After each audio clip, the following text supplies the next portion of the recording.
Alright, everybody, now I'm gonna read to on my old Jack issue 2001 channel. I did a segment called Jack Talks in which I reviewed movies, and so far I only did one episode of that, but I decided I'm gonna do more episodes of that, and so now it's episode 1 of Jack Talks, in which the movie I'm gonna be reviewing for episode 1 is the same movie I reviewed for episode 1 of my other channel, and that's MGM's 1939 movie, The Wizard of Oz. I have 3 versions of it. First, this is the 1989 50th anniversary edition VHS of The Wizard of Oz. Although it says $3.99, I did not pay that ridiculous price. I only paid 50 cents for this.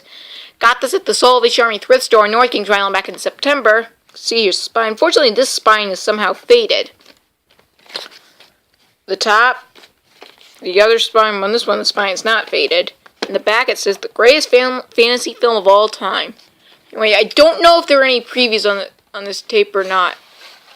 If there are any previews, someone let me know in the comments. Here's the tape with the sticker label. You can see an image from the film. And unfortunately, there are some copies that have the print date sticker, and there are some that don't. This is one of the copies that does not have a print date. Oh well. But there you go. Alright, now we have the 1996 VHS. And yup, T-Chick Certified. Got this at the Salvation Army thrift store same day. It's got the 89 tape. Here's spine. In the back it says the greatest children's movie ever made. Stated by USA Today.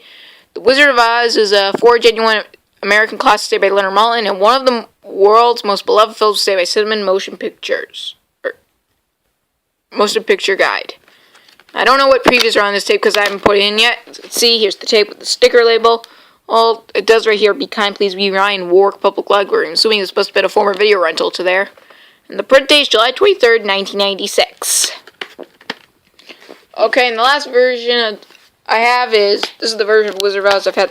This is the 2004-2005 2-disc special edition DVD. This is the version of the Wizard of Oz I've had the longest. My auntie Linda got this for me and my sister and me back in either 2006 or 2007. Anyway, here's spine. In the back it says, is a bonus pack new edition of the most beloved motion picture of all time. No DVD guide. Here's disc 1, which has the movie, and it has Dorothy and Glenda. And here's disc 2 with the bonus features as Dorothy and the Wicked Witch of the West. I'm not going to review it. Now, Warner Brothers Pictures distributed this DVD, even though it's not a Warner Brothers film, because we know this is an MGM film. MGM did make this movie back in 1939. I'm now going to review the film. It opens with, in the Kansas scenes, in which the first couple minutes of the film that's in Kansas are in black and white. It opens with Dorothy and Toto running on screen, in which they're coming for Miss Gulch, their next door Miss Gulch, one of their neighbors, has hit Toto with a rake. So then they go to tell their Auntie Em and Uncle Henry. Oh, and Dorothy, she's played by Judy Garland, and Toto's played by a female dog named Terry. So then they go to tell their Aunt Em and Uncle Henry. I forgot what the actors that played them were, but I might post it in the annotations. And they say they're too busy, so then they go to tell the farm hens, Hunk, Hickory, and Zeke, which they're counterparts for the Scarecrow, Timmy, and Lion. I'll explain the actors later on. And they say they're too busy, and then Dorothy tells Toto that she wished that she could be in a place where there's no trouble. She sings the song Somewhere Over the Rainbow. Miss Gulch arrives at the farm and tells them that she'll close down their farm like Sue if they don't give Toto to her to take him to the sheriff to make sure he's killed. Oh, and they have to. But when Miss Gulch isn't looking, Toto's put in a basket, and when she wasn't looking, Toto jumped out.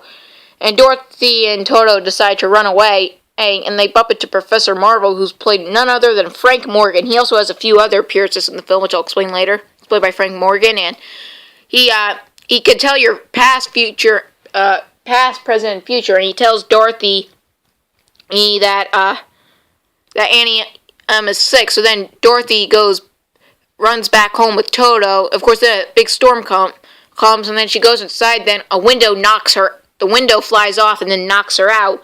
And then she starts having a dream that the house is now up in the air, and then it lands in Oz, in Munchkin Land, and then she opens the door and goes in Munchkin Land, and that's when the film turns to color. And she meets Glenda, the Good Witch of the North, and she explains to Dorothy that she killed the Wicked Witch of the East. And she tells the Munchkins to all come out as they sing the 6-minute song. Then the Wicked Witch of the West appears and wants to know who killed killed her sister, the Wicked Witch of the East. And then she goes to get the ruby slippers, but then they disappear and now on Dorothy's feet, and Dorothy can't take them off. And then she says that she'll get them soon. She says to that line, "I'll get you, my pretty, and your little dog, too." And then she fades away, and then Glenda tells her to go to the Emerald City to meet the Wizard of Oz and to follow the Yellow Brick Road. As she disappears, Dorothy then follows the Yellow Brick Road as the Munchkins sing the song, Follow the Yellow Brick Road, and then they also transform into the song, You're Off to See the Wizard. Dorothy and Scarecrow then come by, turn into a cornfield, and there's 3 ways to go, and they don't know where to go. And then they hear a voice, and then they find out that the Scarecrow is alive, and that's when we meet the Scarecrow, who is the counterpart of the Farman Hunk. He's played none other than Ray Bolger, and he says that he does not have a brain as he sings the song, I Don't Have a Brain. And then Dorothy agrees to take him with them, and then they exit the cornfields as they sing the song, We're Off to See the Wizard. And then they land in an apple field, and, they show up somewhere else in the forest, and they find a bunch of apple trees. They try taking the apples, but then the apple trees are actually alive, and they hit them, and then they start pelting them with apples.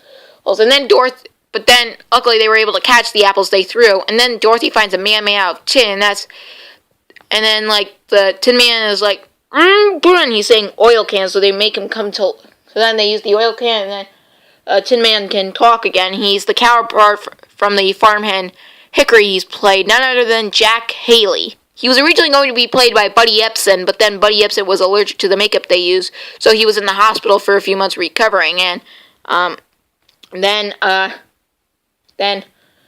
Jack Haley replaced him, and then he sings the song If I Only Had a Heart because he doesn't have a heart, and then they agreed to take him with him as they do a refrain of the song We're Off to See the Wizard. And there's a legend in that part where people have been saying that there's a part where a worker at MGM somehow killed himself and hung himself on the neck of a rope in one scene, and some people say it was a bird. A worker did hang himself on the neck of a rope.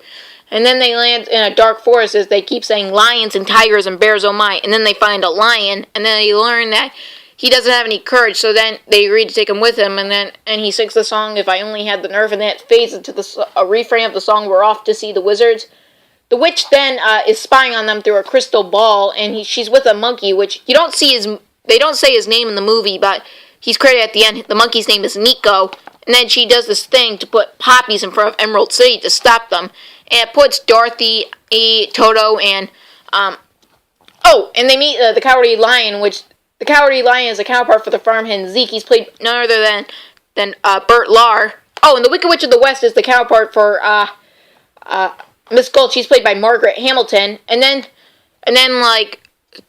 the Scarecrow and Tin Man don't get affected by the poppies because they're not actual humans.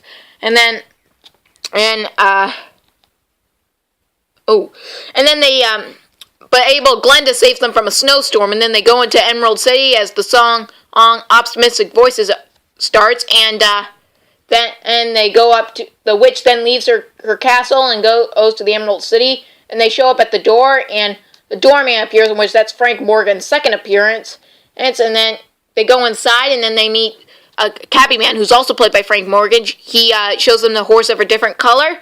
Then they go inside,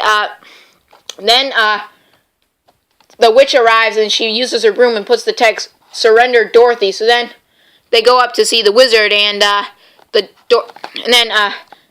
there's a door guard there, and he's also played by Frank Morgan, and then he tells them to, and then he goes in to announce them at once, and the lion sings the song, If I Were King of the Forest, in which that's the last song in the movie, and then they go inside to see the wizard, and the wizard says he'll grant the request, but they have to get the broomstick of the Wicked Witch of the West. So then they go into the haunted forest, in which the Wicked Witch sends flying monkeys to come and take Dorothy and Toto, and then they capture Dorothy and Toto, and she's taken to the castle, and then Glenda puts a timer thing, and puts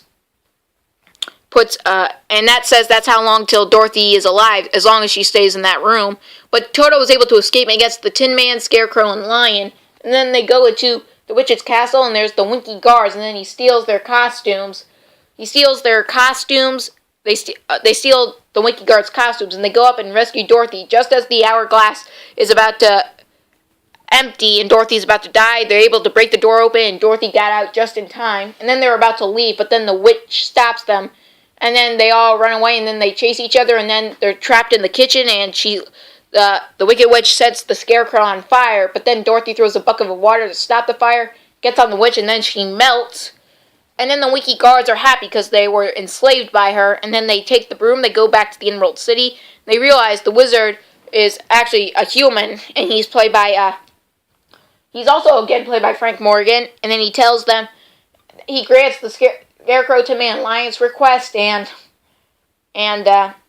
then he tells Dorothy and Toto that he'll have to take them back himself to Kansas, so then they go into a hot air balloon. Just as they're about to leave, Toto runs after a cat, and then Dorothy gets out to get him, but then the ropes accidentally untie, and then the wizard in the hot air balloon leaves, and Dorothy and Toto are stuck there, but then Glenda appears and tells her that she actually had the ability to leave by using her magic shoes, as she says the line, "There's no place like home." And Dorothy wakes up, and her dream is over, and she says that she'll never leave Kansas ever again. Alright everybody, that's episode 1 of Jack Talks, and stay tuned for my next video, which I will do episode 2.